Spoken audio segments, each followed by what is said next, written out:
Hello, চলে এলাম আরেকটি নতুন ভিডিও নিয়ে। চিংড়ি মাছ আমাদের সকলেরই কম বেশি প্রিয়, সে বড় হোক বা ছোট।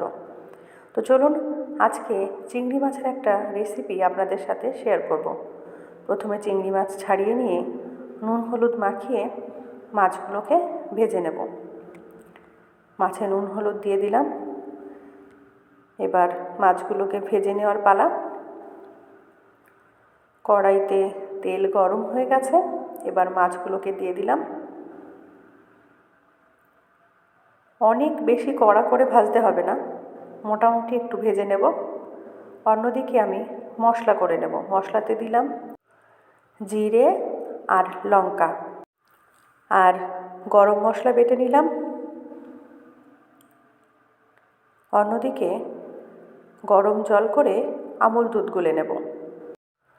আমুল দুধ গুলে নিলাম। এবার কড়াইতে তেল দিয়ে দিলাম। তেল গরম হলে ফোড়নে দিয়ে দিলাম জিরে। এবার দিয়ে দেব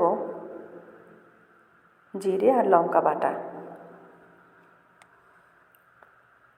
এবার মশলাটাকে ভালো করে কষিয়ে নেওয়ার পালা। ভালো করে কষিয়ে নেব। দিয়ে দিলাম নুন আর দিয়ে দেব হলুদ। এবার দিয়ে দেব আগে থেকে ভেজে রাখা চিংড়ি মাছ। এবার খুব ভালোভাবে মশলার সাথে মাছগুলোকে কষিয়ে নিতে হবে।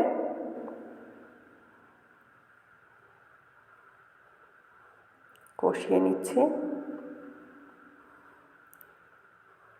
দেখুন মোটামুটি ভালোভাবে কষানো হয়ে গেছে। এবার দিয়ে দেব গরম জল। ফ্লাক্সে আমি শীতের সময়, যেহেতু শীতের মরশুমে আমি সব সময় গরম জল করে রাখি ফ্লাক্সে, তো একটু গরম জল দিয়ে দিলাম। আলাদা করে আর বাড়তি গরম জল করার ঝামেলা রইল না। খুব বেশি জল দেইনি, মোটামুটি মাছটা সিদ্ধ হবে সেই রকম জল দিয়েছি। এবার দিয়ে দেব আমুল দুধ। আমুল দুধ দিয়ে একটু ফুটতে দেব।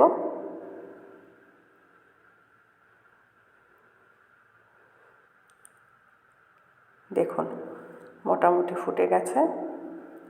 এবার দিয়ে দেব একটু চিনি আর দিয়ে দেব গরম মশলা। আমি মশলা হাতেই বেটেছি।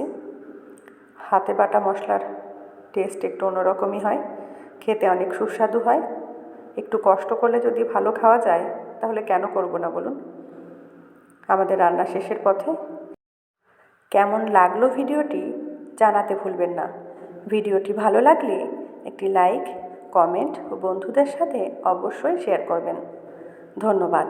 আর এই রকম নিত্য নতুন ভিডিও দেখার জন্য অবশ্যই আমাকে ফলো করবেন। Thank you so much for watching.